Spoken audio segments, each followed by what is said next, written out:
Two Russian cosmonauts and an American astronaut docked with the International Space Station on Friday, September 15, after blasting off amid raging tensions between Moscow and Washington over Ukraine.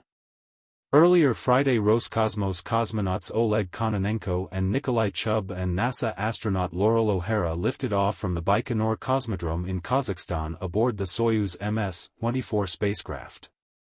The crew docked at the ISS 3 hours later, the Russian space agency said. At the orbiting station, the trio will join 3 Russians, 2 Americans, a Japanese astronaut and a representative of the European Space Agency.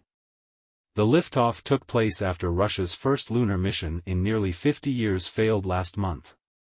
The ISS is a rare venue for cooperation between the United States and Russia, whose ties broke down after Moscow unleashed its offensive in Ukraine last year.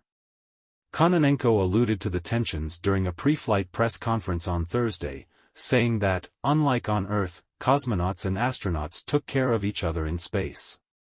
We hear each other there, and we understand each other, and we are very sensitive to our relationships, he said.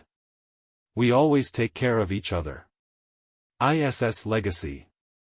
O'Hara praised the station's legacy and said it had been bringing the countries together. I'm excited to get on board and see the crewmates who are waiting for us, she added. Kononenko, 59, and Chub, 39, were scheduled to spend a year on the ISS, while O'Hara, 40, was to spend 6 months aboard. It was the first mission to space for both O'Hara and Chub. Chub said that traveling to space was his childhood dream, and he had dedicated all his life to reaching that goal. The 3 take over from Russians Dmitry Petlin and Sergei Prokopyev, as well as NASA astronaut Frank Rubio, who have spent 1 year aboard the ISS. While that trio was initially supposed to return in March, their mission had to be extended after their vessel, the Soyuz MS-24, suffered a coolant leak following damage from a suspected tiny meteoroid.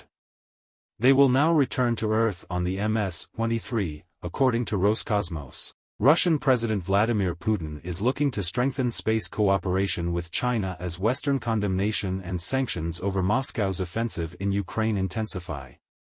On Wednesday, Putin hosted the reclusive leader of North Korea, Kim Jong-un, at the new Vostochny spaceport in Russia's Far East region, and the two discussed the possibility of sending a North Korean into space. Last month, Russia's Luna 25 module crashed on the Moon's surface after an incident during pre-landing maneuvers, in a huge embarrassment for Moscow. The mission was meant to mark Russia's return to independent lunar exploration in the face of financial troubles and corruption scandals, and its growing isolation from the West. Moscow last landed a probe on the Moon in 1976, before shifting away from lunar exploration in favor of missions to Venus and building the Mir space station.